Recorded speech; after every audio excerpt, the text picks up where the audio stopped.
무릎이 바닥에 닿는 소리가 들렸습니다. 딱 하고 울리는 그 소리가 제 심장을 얼어붙게 만들었습니다. 은행 로비 한가운데서 수십 명의 고객들이 지켜보는 가운데 제 며느리가 무릎을 꿇고 있었습니다. 40대 중반의 남자가 팔짱을 낀 채 내려다보고 있었습니다. 그의 이름표에는 지점장 강태준이라고 적혀 있었습니다. 며느리의 어깨가 미세하게 떨렸습니다. 눈물이 볼을 타고 흘러내렸습니다. 주변 사람들은 핸드폰을 들고 촬영을 하거나 고개를 돌려 못 본 척했습니다. 이게 무슨 일입니까? 2025년 대한민국에서 멀쩡한 직장에서 사람이 사람에게 무릎을 꿇으라고 명령할 수 있단 말입니까? 제 손이 떨렸습니다. 분노가 치밀어 올랐습니다. 아니, 그보다 먼저 충격이 왔습니다. 제가 아끼는 며느리가, 제 아들의 아내가 이런 수모를 당하고 있다니. 그 순간 저는 결심했습니다. 오늘 이 자리에서 반드시 끝을 보겠다고. 그 남자가 무슨 지점장이든 무슨 권력을 가졌든 제가 가만히 있지 않겠다고. 이 이야기는 그날 아침부터 시작됩니다. 평범한 아침이었습니다. 아무도 예상하지 못한 그런 아침이었습니다. 재미있게 들으시고 구독과 좋아요 아시죠? 아침 6시에 눈을 떴습니다. 요즘 들어 잠이 얕아졌습니다. 65이 넘으니 새벽잠이 없어지더군요. 창문 틈으로 차가운 바람이 스며들었습니다. 11월 초 서울의 아침은 쌀쌀했습니다. 이불을 걷어차고 일어났습니다. 무릎이 뻐근했습니다. 나이가 들면 이런 것도 익숙해집니다. 거실로 나왔습니다. 텅 빈 집이 저를 맞이했습니다. 아들은 해외 출장 중이었습니다. 벌써 석 달째입니다. 며느리는 혼자 일하고 집안일하고 시아버지까지 챙기고 있었습니다. 미안한 마음이 들었습니다. 냉장고를 열었습니다. 며느리가 싸둔 반찬들이 가지런히 놓여 있었습니다. 김치, 멸치볶음, 계란말이, 시금치나물. 어제 저녁에 만들어 놓은 것들이었습니다. 저는 며느리에게 신세를 지고 있었습니다. 아들이 없는 동안 며느리가 저를 돌봐주었습니다. 일주일에 두세 번은 꼭 들러서 냉장고를 채워주고 빨래를 돌려주고 이것저것 챙겨주었습니다. 고마웠습니다. 진심으로 고마웠습니다. 편의점 도시락으로 아침을 때웠습니다. 혼자 사는 노인네가 먹기엔 이게 편했습니다. 전자레인지에 3분 돌리면 뜨끈한 밥이 나왔습니다. 텔레비전을 켰습니다. 아침 뉴스가 나왔습니다. 경제 뉴스, 정치 뉴스, 사건 사고 뉴스. 세상은 여전히 시끄러웠습니다. 저는 뉴스를 보면서 밥을 먹었습니다. 그때 핸드폰이 울렸습니다. 며느리였습니다. 아침 7시가 채 안 된 시간이었습니다. 이상했습니다. 며느리는 평소에 이렇게 이른 시간에 전화하지 않았습니다. 전화를 받았습니다. 여보세요. 며느리의 목소리가 들렸습니다. 아버님, 안녕하세요. 목소리가 평소와 달랐습니다. 힘이 없었습니다. 피곤해 보였습니다. 아니, 피곤한 정도가 아니었습니다. 지쳐 있었습니다. 왜 그러니, 무슨 일 있니? 제가 물었습니다. 며느리는 잠시 뜸을 들이더니 대답했습니다. 아니에요, 괜찮아요. 그냥 오늘 점심때 들를 수 있을 것 같아서요. 반찬 좀 더 가져다 드릴게요. 고맙다. 그런데 괜찮은 거 맞니? 제가 다시 물었습니다. 며느리는 웃었습니다. 어색한 웃음이었습니다. 네, 괜찮아요. 그럼 나중에 뵐게요. 전화가 끊겼습니다. 저는 핸드폰을 내려다보았습니다. 뭔가 이상했습니다. 며느리의 목소리에서 불안감이 느껴졌습니다. 무언가를 숨기고 있는 것 같았습니다. 제 마음이 불편해졌습니다. 그냥 넘어갈 수 없었습니다. 며느리는 제게 소중한 사람이었습니다. 아들이 선택한 사람이고 저희 가족이 된 사람이었습니다. 착하고 성실하고 효심도 깊었습니다. 그런 며느리가 힘들어하는데 그냥 있을 수 없었습니다. 저는 결심했습니다. 오늘 직접 며느리 직장에 가보기로. 뭔가 문제가 있다면 제가 도와줘야 했습니다. 아침 식사를 마치고 샤워를 했습니다. 면도를 하고 옷을 갈아입었습니다. 거울을 봤습니다. 회색 머리, 주름진 얼굴, 처진 눈꺼풀. 나이가 들면 거울 보기가 싫어집니다. 하지만 오늘은 달랐습니다. 오늘은 며느리를 만나러 가는 날이었습니다. 제대로 된 모습으로 가야 했습니다. 옷장에서 깨끗한 셔츠를 꺼냈습니다. 다림질이 잘 된 회색 바지를 입었습니다. 낡은 점퍼를 걸쳤습니다.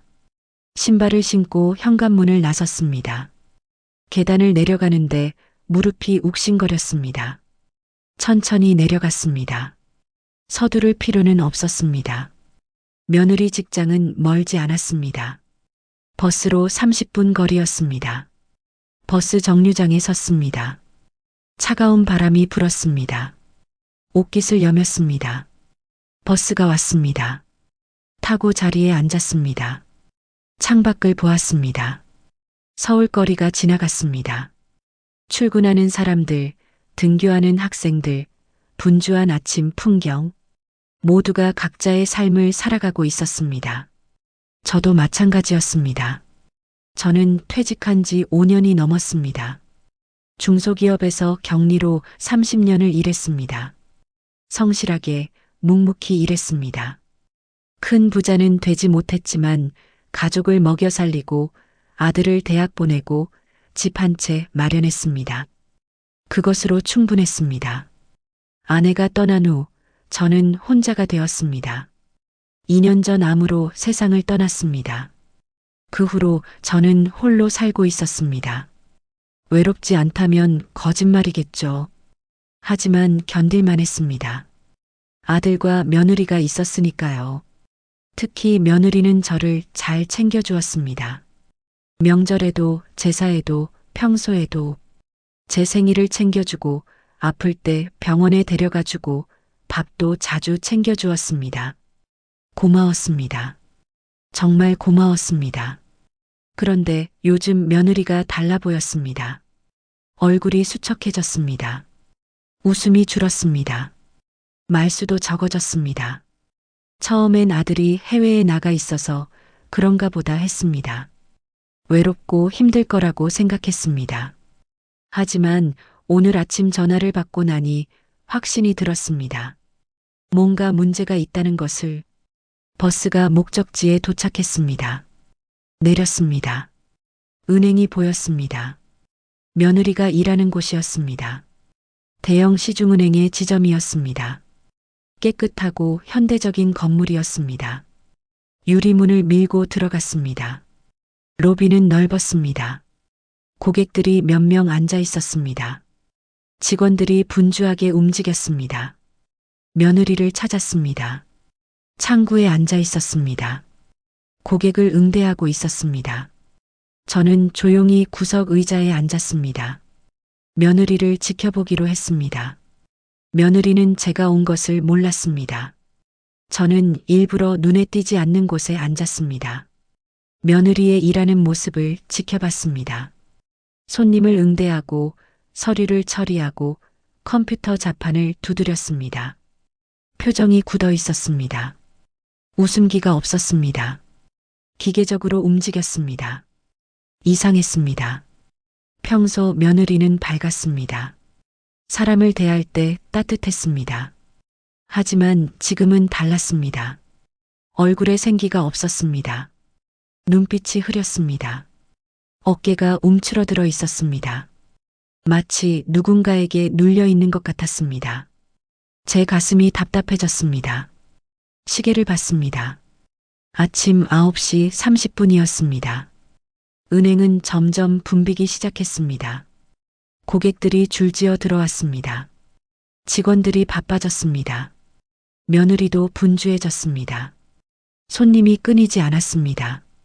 통장 정리, 대출 상담, 카드 발급. 일이 계속 이어졌습니다. 며느리는 쉴 틈이 없었습니다. 땀이 이마에 맺혔습니다. 손이 떨렸습니다. 실수가 잦아졌습니다. 서류를 떨어뜨렸습니다. 도장을 잘못 찍었습니다. 계산기를 2번 눌렀습니다. 제가 봐도 긴장한 게 느껴졌습니다. 왜 저럴까? 무엇이 며느리를 저렇게 만들었을까? 저는 생각했습니다. 그때였습니다. 한 남자가 나타났습니다. 40대 중반으로 보였습니다. 키가 크고 체격이 좋았습니다. 정장을 입고 있었습니다. 얼굴엔 오만함이 가득했습니다. 이름표를 봤습니다. 지점장 강태준. 그 남자가 지점장이었습니다. 강태준은 로비를 둘러봤습니다. 직원들을 훑어봤습니다. 시선이 며느리에게 멈췄습니다. 그의 눈빛이 날카로워졌습니다. 며느리가 움찔했습니다. 고개를 숙였습니다. 몸을 더 움츠렸습니다. 두려워하고 있었습니다. 명백히 두려워하고 있었습니다. 제 심장이 빠르게 뛰었습니다. 뭔가 잘못됐다는 확신이 들었습니다. 강태준이 며느리 쪽으로 걸어갔습니다. 구두 소리가 또각또각 울렸습니다. 위압적인 걸음걸이였습니다. 며느리 앞에 섰습니다. 팔짱을 꼈습니다. 내려다봤습니다. 입을 열었습니다. 김수진 대리. 목소리가 차갑습니다. 며느리가 고개를 들었습니다. 네, 지점장님. 목소리가 떨렸습니다. 오늘 업무 처리 속도가 늦은데 무슨 문제라도 있나? 강태준이 물었습니다. 며느리가 고개를 저었습니다. 죄송합니다. 좀 더 빨리 하겠습니다. 좀 더가 아니라 지금 당장. 고객들이 기다리고 있어. 강태준의 목소리가 커졌습니다. 주변 사람들이 쳐다봤습니다. 며느리의 얼굴이 빨개졌습니다. 네, 알겠습니다. 강태준이 돌아섰습니다. 며느리는 고개를 떨궜습니다. 손이 떨렸습니다. 눈시울이 붉어졌습니다. 저는 주먹을 꽉 쥐었습니다. 분노가 치밀었습니다. 어떻게 저렇게 말할 수 있습니까? 사람을 무시하는 태도였습니다. 권력을 휘두르는 모습이었습니다. 제 머릿속이 복잡해졌습니다. 당장 일어나서 항의하고 싶었습니다. 하지만 참았습니다. 아직 상황을 파악해야 했습니다. 며느리가 원하는 게 무엇인지 알아야 했습니다. 그래서 저는 계속 앉아서 지켜봤습니다. 시간이 흘렀습니다. 오전 11시가 넘었습니다. 은행은 여전히 붐볐습니다. 며느리는 쉬지 않고 일했습니다. 점심시간도 제대로 못 가는 것 같았습니다. 샌드위치 하나를 책상에서 먹었습니다. 10분도 안 되어 다시 일을 시작했습니다. 다른 직원들도 마찬가지였습니다. 모두 지쳐 보였습니다. 눈빛이 흐렸습니다. 웃음이 없었습니다. 이 은행의 분위기가 이상했습니다. 너무 경직되어 있었습니다. 직원들이 서로 눈치를 봤습니다. 말을 조심했습니다. 움직임이 부자연스러웠습니다. 마치 감시당하는 것처럼 보였습니다. 강태준은 사무실과 로비를 오갔습니다. 수시로 직원들을 확인했습니다. 트집을 잡았습니다. 저 사람 복장 왜 저래? 저건 업무 태만 아니야. 고객 응대 제대로 못하네. 계속해서 지적했습니다. 직원들은 고개를 숙였습니다. 죄송합니다만 반복했습니다. 아무도 반박하지 못했습니다. 제가 봐도 이상한 분위기였습니다. 직장이라는 게 원래 이런가요? 제가 다니던 회사는 이렇지 않았습니다. 상사가 부하를 존중했습니다. 실수를 지적해도 공개적으로 망신 주지 않았습니다. 하지만 여기는 달랐습니다.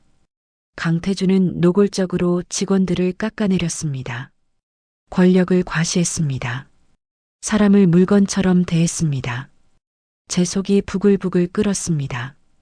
참기가 힘들었습니다. 그때 옆자리 고객이 중얼거렸습니다. 저 지점장 참 심하네요. 매일 저러니 직원들 힘들겠어요. 동의하는 목소리가 들렸습니다.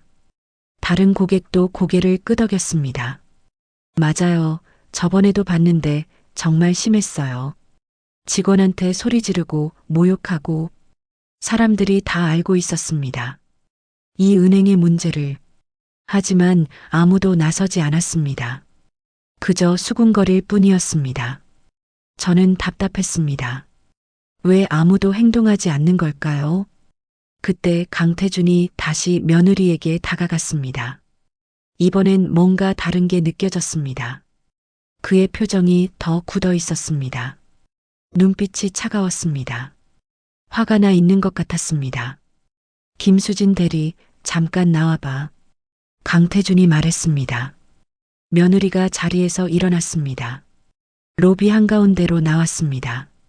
고객들이 보는 앞이었습니다. 강태준이 서류를 내밀었습니다. 이게 뭐야? 며느리가 서류를 받아들었습니다. 확인했습니다. 얼굴이 창백해졌습니다. 죄송합니다. 제가 실수했습니다. 실수로 끝날 일이 아니지. 이거 고객한테 잘못 안내한 거 알아? 강태준의 목소리가 높아졌습니다. 며느리가 고개를 숙였습니다. 정말 죄송합니다.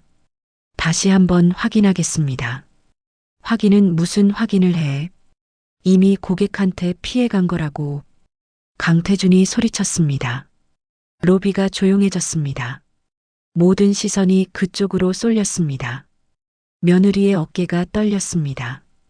눈물이 글썽였습니다. 하지만 참았습니다. 죄송합니다. 제가 책임지고 해결하겠습니다. 해결을 어떻게 해? 넌 맨날 이 모양 이 꼴이야. 강태준이 비웃었습니다. 제 참을성이 한계에 다다랐습니다. 손에 힘이 들어갔습니다. 일어서려고 했습니다. 하지만 그 순간 더 끔찍한 일이 벌어졌습니다. 강태준이 며느리를 위아래로 훑어봤습니다. 그의 시선이 불쾌했습니다. 모욕적이었습니다. 김대리, 오늘 복장 뭐야? 그게 은행원 복장이야. 며느리가 자신의 옷을 내려다봤습니다. 단정한 블라우스에 검은색 치마였습니다. 평범한 직장 복장이었습니다. 문제될 게 없었습니다. 죄송합니다. 제가 뭐가 잘못됐습니까? 며느리가 조심스럽게 물었습니다. 블라우스 주름 좀 봐. 치마도 낡아 보이고 손님들한테 뭘 보여주려고 그러고 다녀. 강태준이 비아냥거렸습니다. 며느리의 얼굴이 빨개졌습니다. 주변 직원들이 고개를 돌렸습니다. 못 본 척했습니다. 고객들은 수군거렸습니다. 제 손에 땀이 났습니다. 주먹을 꽉 쥐었습니다. 어떻게 저런 말을 할 수 있습니까? 사람의 옷차림을 공개적으로 비난하다니. 며느리는 성실한 사람이었습니다. 깔끔하게 옷을 입었습니다. 단정하게 화장했습니다. 문제가 없었습니다. 하지만 강태준은 트집을 잡았습니다. 집에 거울이 없어. 매일 그 모양으로 출근하면 어떡해. 그의 말이 계속됐습니다. 며느리가 입술을 깨물었습니다. 눈물이 고였습니다. 하지만 참았습니다. 죄송합니다. 앞으로 더 신경 쓰겠습니다. 신경 쓰는 게 문제가 아니라 상식이 없는 거지. 강태준이 혀를 찼습니다. 로비의 공기가 무거워졌습니다. 직원들은 고개를 숙이고 일했습니다. 고객들은 불편한 표정을 지었습니다. 하지만 아무도 나서지 않았습니다. 그저 지켜볼 뿐이었습니다. 제가 견딜 수 없었습니다. 일어서려고 했습니다. 하지만 강태준의 다음 말이 저를 얼어붙게 만들었습니다. 남편은 해외 나가 있다면서요. 연락은 자주 해요. 강태준이 물었습니다. 며느리가 당황했습니다. 그게 무슨 상관입니까? 이혼한 것도 아니고. 상관있지. 집안일 제대로 못 챙기니까 회사 일도 엉망인 거 아니야. 강태준이 비웃었습니다. 며느리의 얼굴이 하얗게 질렸습니다. 입술이 떨렸습니다. 눈물이 뺨을 타고 흘러내렸습니다. 제 심장이 터질 것 같았습니다. 어떻게 저럴 수 있습니까? 사람의 가정사를 건드리다니, 며느리의 사생활을 침해하다니. 제가 자리에서 일어났습니다. 더 이상 참을 수 없었습니다. 바로 그때였습니다. 강태준이 마지막 말을 던졌습니다. 김대리, 무릎 꿇어. 순간 로비가 얼어붙었습니다. 아무도 움직이지 않았습니다. 며느리가 강태준을 쳐다봤습니다. 믿을 수 없다는 표정이었습니다.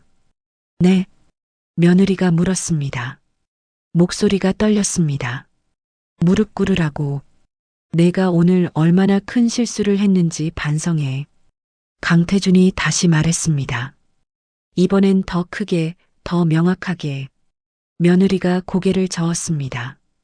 지점장님, 그건 너무 심합니다. 실수는 제가 했지만 심한 게 아니라 당연한 거야. 내가 고객한테 피해를 준 거라고. 강태준이 소리쳤습니다. 고객들이 웅성거렸습니다. 직원들이 고개를 들었습니다. 부지점장이 다가왔습니다. 지점장님, 그건 좀. 부지점장이 말하려 했습니다. 하지만 강태준이 눈을 부라렸습니다. 나한테 간섭하려고. 부지점장이 뒤로 물러섰습니다. 며느리는 서 있었습니다.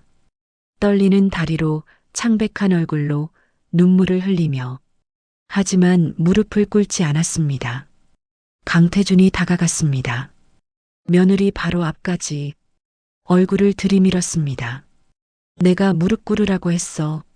안 들려. 며느리가 눈을 감았습니다. 눈물이 더 많이 흘렀습니다. 그리고 천천히, 아주 천천히 무릎을 굽히기 시작했습니다. 시간이 멈춘 것 같았습니다. 며느리의 무릎이 천천히 바닥으로 향했습니다. 모든 사람들이 숨을 죽였습니다. 아무도 말하지 않았습니다. 아무도 움직이지 않았습니다. 그저 지켜봤습니다. 며느리가 마침내 무릎을 꿇었습니다. 딱 하는 소리가 울렸습니다. 차가운 대리석 바닥에 무릎이 닿았습니다. 며느리의 어깨가 떨렸습니다. 고개를 숙였습니다. 눈물이 바닥에 떨어졌습니다. 강태준이 내려다봤습니다. 팔짱을 꼈습니다. 만족스러운 표정이었습니다. 이제 알겠어. 내가 얼마나 잘못했는지. 며느리는 대답하지 않았습니다. 그저 고개를 숙이고 있었습니다. 핸드폰 카메라 소리가 들렸습니다. 누군가 촬영하고 있었습니다. 고객들이 수군거렸습니다. 저건 너무하네요. 어떻게 저럴 수 있어요. 신고해야 하는 거 아니에요. 하지만 아무도 나서지 않았습니다. 직원들도 마찬가지였습니다. 부지점장은 고개를 돌렸습니다. 다른 직원들은 책상에 얼굴을 묻었습니다. 모두가 모른 척했습니다. 두려워했습니다. 자신들도 저렇게 될까봐. 제 심장이 터질 것 같았습니다. 분노가 온몸을 타고 흘렀습니다. 손이 떨렸습니다. 다리가 떨렸습니다. 머리끝까지 화가 치밀었습니다. 며느리가 무릎을 꿇고 있었습니다. 제 며느리가, 제가 아끼는 사람이 수십 명이 보는 앞에서 무릎을 꿇고 있었습니다. 이게 말이 됩니까? 21세기 대한민국에서, 직장에서 사람이 사람에게 이런 일이 벌어질 수 있단 말입니까? 제가 일어났습니다. 천천히 하지만 단호하게 걸어갔습니다. 며느리에게로, 강태준에게로. 로비를 가로질렀습니다. 사람들이 쳐다봤습니다. 노인이 걸어간다고 생각했을 겁니다. 무슨 일인가 궁금해했을 겁니다. 저는 며느리 앞에 섰습니다. 강태준 앞에 섰습니다. 그를 똑바로 쳐다봤습니다. 저 직원 일으켜 세우세요. 제가 말했습니다. 목소리는 낮았습니다. 하지만 단단했습니다. 강태준이 저를 봤습니다. 눈썹을 치켜 올렸습니다. 누구신데요? 여긴 은행 내부인데 함부로 간섭하시면 안 됩니다. 내부라고요. 고객들이 다 보는 앞인데요. 제가 말했습니다. 강태준의 표정이 굳었습니다. 이건 직원 교육 문제입니다. 손님께서 신경 쓰실 일이 아니에요. 교육이라고요. 무릎 꿇리는 게 교육입니까? 제 목소리가 커졌습니다. 로비가 조용해졌습니다. 모든 시선이 저희에게 쏠렸습니다. 며느리가 고개를 들었습니다. 저를 봤습니다. 눈이 커졌습니다. 아버님, 며느리가 작게 말했습니다. 제가 며느리를 봤습니다. 눈물 흘리는 얼굴을, 떨리는 어깨를, 무릎 꿇은 모습을. 제 가슴이 찢어지는 것 같았습니다. 일어나. 제가 말했습니다. 며느리에게. 괜찮아, 일어나. 며느리가 망설였습니다. 하지만 천천히 일어났습니다. 다리가 후들거렸습니다. 제가 며느리를 부축했습니다. 그리고 강태준을 다시 봤습니다. 사과하세요. 제가 말했습니다. 뭐라고요? 강태준이 되물었습니다. 믿을 수 없다는 표정이었습니다. 이 직원에게 사과하세요. 당신이 한 짓은 범죄입니다. 제가 또박또박 말했습니다. 강태준의 얼굴이 빨개졌습니다. 화가 났습니다. 당황했습니다. 수치심을 느꼈습니다. 손님, 지금 뭐 하시는 겁니까? 여긴 제가 관리하는 지점입니다. 관리라고요. 직원을 모욕하고 무릎 꿇리는 게 관리입니까? 제가 소리쳤습니다. 로비 전체에 울렸습니다. 고객들이 웅성거렸습니다. 맞아요. 저건 너무했어요. 우리가 증인이에요. 목소리들이 들렸습니다. 하나둘씩 나타났습니다. 용기를 낸 사람들이. 강태준이 당황했습니다. 둘러봤습니다. 부지점장을 봤습니다. 다른 직원들을 봤습니다. 하지만 아무도 그를 돕지 않았습니다. 그는 혼자였습니다. 저는 강태준을 똑바로 쳐다봤습니다. 한 발짝 더 다가갔습니다. 제 키는 작았습니다. 구부정한 어깨, 낡은 점퍼, 회색 머리. 누가 봐도 평범한 노인이었습니다. 하지만 그 순간 저는 물러서지 않았습니다. 당신 같은 사람 때문에 선량한 사람들이 고통받습니다. 제가 말했습니다. 권력을 가졌다고 함부로 휘두르면 안 됩니다. 사람을 사람답게 대해야 합니다. 강태준이 비웃었습니다. 하지만 그의 눈빛은 흔들렸습니다. 손님, 제 직원 교육 방식에 대해 왈가왈부하지 마세요. 교육 방식이라고요. 제가 되물었습니다. 무릎 꿇리는 게 교육입니까? 모욕 주는 게 교육입니까? 그건 폭력입니다. 범죄입니다. 제 목소리가 떨렸습니다. 분노로, 슬픔으로, 안타까움으로 며느리를 봤습니다. 여전히 눈물을 흘리고 있었습니다. 제 마음이 아팠습니다. 저 사람은 제 며느리입니다. 제가 말했습니다. 강태준에게. 제 아들의 아내입니다. 성실하고 착하고 책임감 있는 사람입니다. 실수할 수 있습니다. 누구나 실수합니다. 하지만 그렇다고 무릎 꿇릴 수 있습니까? 로비가 조용해졌습니다. 제 목소리만 울렸습니다. 당신도 부모가 있을 겁니다. 당신도 가족이 있을 겁니다. 만약 당신의 가족이 이런 일을 당한다면 어떻겠습니까? 가만히 있겠습니까? 강태준이 입을 다물었습니다. 대답하지 못했습니다. 고객들이 박수를 쳤습니다. 하나, 둘, 셋. 점점 많아졌습니다. 로비 전체가 박수 소리로 가득 찼습니다. 맞아요. 잘하셨어요. 우리가 증인입니다. 목소리들이 쏟아졌습니다. 부지점장이 앞으로 나왔습니다. 망설이다가 입을 열었습니다. 지점장님, 저도 할 말이 있습니다. 그의 목소리가 떨렸습니다. 하지만 단호했습니다. 지난 6개월 동안 지점장님의 행동은 문제가 많았습니다. 직원들을 모욕하고 인격을 무시하고 부당한 대우를 했습니다. 저는 더 이상 참을 수 없습니다. 강태준의 얼굴이 창백해졌습니다. 너 지금 뭐 하는 거야? 부지점장이 고개를 저었습니다. 이미 본사에 보고했습니다. 오늘 일도 모두 기록했습니다. 고객들의 증언도 받았습니다. 강태준이 비틀거렸습니다. 뭐라고? 다른 직원들도 일어났습니다. 하나둘씩 저희도 증언하겠습니다. 지점장님의 갑질을 더 이상 참을 수 없습니다. 목소리들이 이어졌습니다. 강태준은 둘러봤습니다. 사방이 적이었습니다. 아무도 그를 편들지 않았습니다. 그가 그동안 쌓아온 것은 권력이 아니라 원망이었습니다. 두려움이 아니라 증오였습니다. 그 순간 은행 정문이 열렸습니다. 정장을 입은 두 사람이 들어왔습니다. 본사에서 온 사람들이었습니다. 강태준 지점장님이십니까? 그들이 물었습니다. 강태준이 고개를 끄덕였습니다. 표정이 일그러졌습니다. 긴급 소집입니다. 본사로 동행해 주시기 바랍니다. 여러 건의 고발이 접수되었습니다.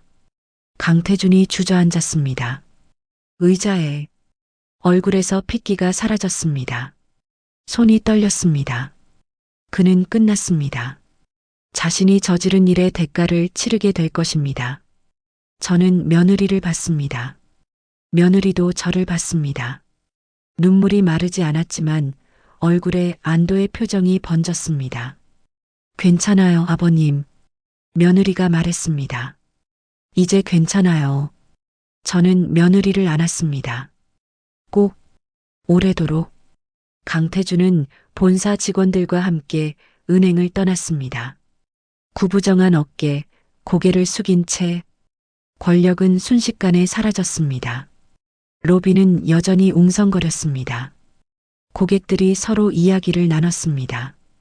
직원들이 눈물을 닦았습니다. 부지점장이 저에게 다가왔습니다. 감사합니다. 선생님 덕분에 용기를 낼 수 있었습니다. 저는 고개를 저었습니다. 아닙니다. 당신들이 용기를 낸 겁니다.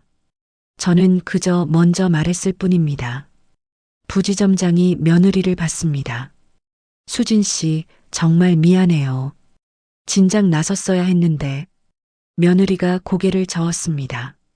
아니에요, 괜찮아요. 이제 끝났으니까요. 저는 며느리와 함께 은행을 나왔습니다. 밖은 여전히 차가웠습니다. 하지만 마음은 따뜻했습니다. 며느리와 걸었습니다. 말없이 한참을 걸었습니다. 공원 벤치에 앉았습니다. 며느리가 입을 열었습니다. 아버님, 감사합니다. 진심으로 감사합니다. 저는 며느리의 손을 잡았습니다. 미안하다. 진작 알았어야 했는데. 며느리가 고개를 저었습니다. 괜찮아요. 이제 다 끝났어요. 우리는 한참을 앉아 있었습니다. 해가 중천에 떠 있었습니다. 구름이 천천히 흘러갔습니다. 바람이 불었습니다. 하지만 더 이상 춥지 않았습니다. 며느리가 물었습니다. 아버님은 어떻게 오신 거예요? 오늘 아침에 전화했을 때 목소리가 이상했어. 제가 말했습니다. 걱정돼서 왔지. 며느리가 웃었습니다. 눈물 섞인 웃음이었습니다. 덕분에 살았어요. 정말 감사합니다. 저는 며느리를 봤습니다. 지친 얼굴, 붉은 눈, 마른 어깨. 하지만 그 속에서 강함이 보였습니다. 이 사람은 강한 사람이었습니다. 오늘 일을 겪고도 다시 일어설 사람이었습니다. 며느리야, 제가 말했습니다. 앞으로 이런 일 있으면 바로 말해. 혼자 참지 마. 나한테, 아들한테, 누구한테든 말해. 며느리가 고개를 끄덕였습니다. 네, 그럴게요. 약속할게요. 우리는 또 한참을 앉아 있었습니다. 말이 필요 없었습니다. 그저 함께 있는 것만으로 충분했습니다. 해가 기울기 시작했습니다. 저녁 무렵이었습니다. 우리는 일어났습니다. 집으로 가기로 했습니다. 오늘은 제 집에서 저녁 먹자. 제가 말했습니다. 며느리가 걱정했습니다. 괜찮으세요? 제가 요리할게요. 아니야, 오늘은 내가 한다. 제가 고집했습니다. 며느리가 웃었습니다. 진짜 웃음이었습니다. 알겠어요. 그럼 제가 도와드릴게요. 우리는 함께 집으로 향했습니다. 며느리의 어깨에 제 손을 얹었습니다. 며느리가 제 팔을 잡았습니다. 우리는 천천히 걸었습니다. 해가 지고 있었습니다. 하늘이 붉게 물들었습니다. 아름다웠습니다. 오늘은 힘든 날이었습니다. 아프고 화나고 슬픈 날이었습니다. 하지만 동시에 의미 있는 날이었습니다. 잘못된 것에 맞서 싸운 날이었습니다. 정의가 승리한 날이었습니다. 가족이 함께한 날이었습니다. 며느리가 말했습니다. 아버님 사랑해요. 저도 사랑한다. 제가 대답했습니다. 우리 가족 모두. 며느리가 고개를 끄덕였습니다. 눈물이 또 흘렀습니다. 하지만 이번엔 행복한 눈물이었습니다. 저도 눈시울이 붉어졌습니다. 우리는 계속 걸었습니다. 집을 향해, 따뜻한 저녁을 향해, 내일을 향해, 그리고 저는 알았습니다. 오늘 일은 끝이 아니라 시작이라는 것을. 며느리는 다시 일어설 것입니다. 더 강해질 것입니다. 우리 가족은 더 단단해질 것입니다. 세상은 여전히 불완전합니다. 강태준 같은 사람들이 있습니다. 하지만 동시에 우리 같은 사람들도 있습니다. 맞서 싸우는 사람들이, 정의를 지키는 사람들이, 가족을 사랑하는 사람들이. 그것으로 충분했습니다. 오늘은 좋은 날이었습니다. 힘들었지만 의미 있었습니다. 그리고 내일은 더 나을 것입니다. 분명히.